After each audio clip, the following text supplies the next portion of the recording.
So it's about the time of the impromptu scheduled Zoom call that I put in last week's email.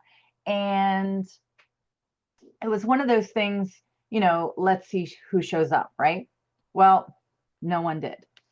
And before I got into my feelings about it and um, one, beating myself up, I didn't remind anyone.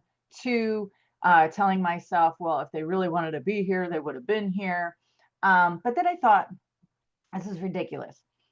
God doesn't, um, waste our time, right? He repurposes. So that's what I did. I'm here. I set the time aside and I was like, okay, what is it that you're saying right now, Lord? So here I am hitting record, and this is what I feel like the Lord put on my heart.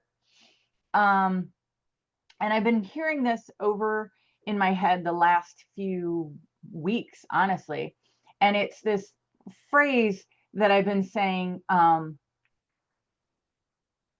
proof is truth, and truth always finds a way to prove itself. So before it's proof, it's practice. And that's kind of what the Lord is showing me where I'm at right now.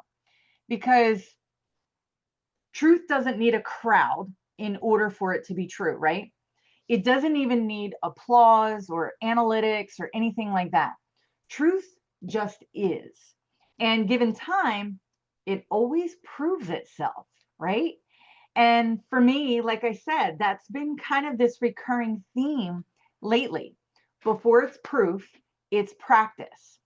See, for years, I have taught and shared systems, mindset shifts, biblical focus principles, all from a genuine place of wanting to help. But the truth is, underneath all of that, there was also this quiet fear, a fear of man, a fear of missing out, a fear of not keeping up, a fear of not doing it quite the way that the experts said that I should do in order to grow, scale, go viral, all these things that are supposed to be important metrics for us. And the Lord is showing me, it turns out I wasn't supposed to. I was never supposed to do it that way. And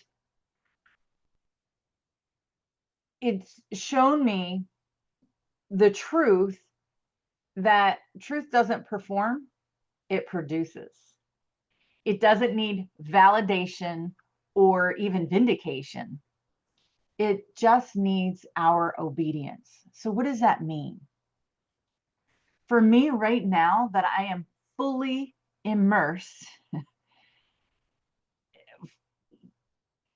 a lot in ministry, right? And I say it that way because from the surface and the outside, it looks like I just have a full-time job inside of a private Christian school. It's been so much more than that. It's so much more than my 40 hours. It's working with biblical counselors behind the scenes to build programs that are going to go into the school and have gone into the school.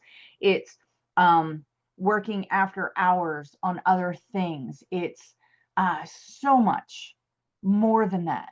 And last year, I kind of had this perspective of, this is crazy. It's too much. It's exhausting and all of these things. And the Lord was showing me, you've been practicing for this. You've been training for this. Go back to your own prioritized focus systems. Go back to, your pillars and the methods that you've been teaching all these years and that you've played around with and practiced on a small scale. It's time to live it. This year has been such a shift and a peace. I'm just as busy as I was last year. I'm just as fully immersed as I was then. But the difference is I have peace now. I have realizing that I'm a face-to-face, in the moment, real mess type of person. That's how God built me. That's how God made me. So those years of behind the scenes of work and building teachings and systems and all those things were not wasted season. They were rehearsal and practice. And God was training me to live the very things that I was so adamant about teaching. And now every single one of those lessons has become real life.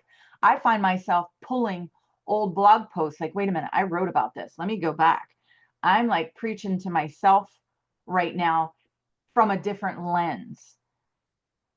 The systems still work.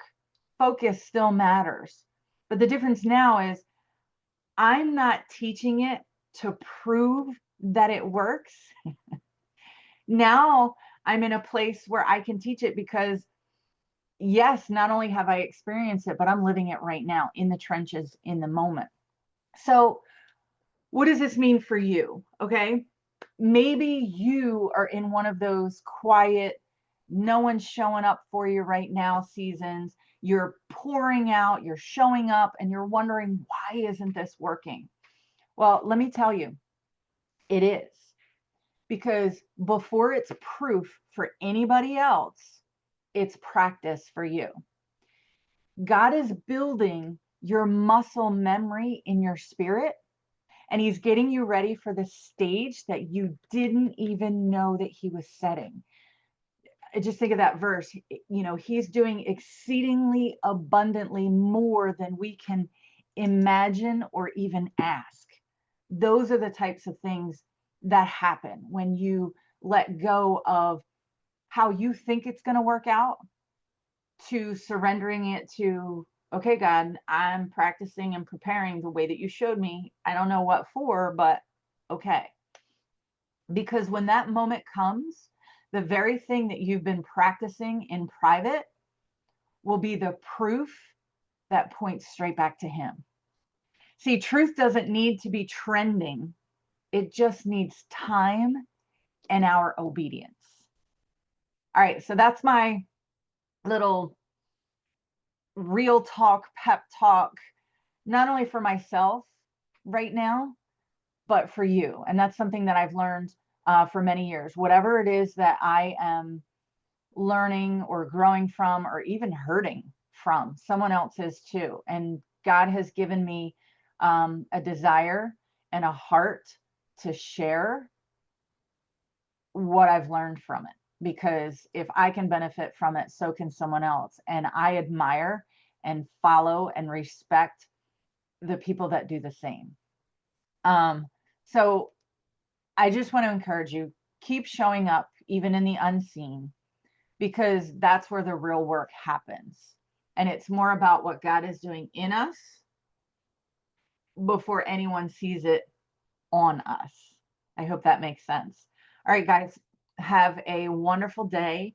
And I'm so glad that I had set aside time for a Zoom call, and because this happened. So win-win. And I actually miss videos and podcasting. I'll have to figure out how to bring it back. Anyway, off topic. All right, love you guys, and I will see you soon.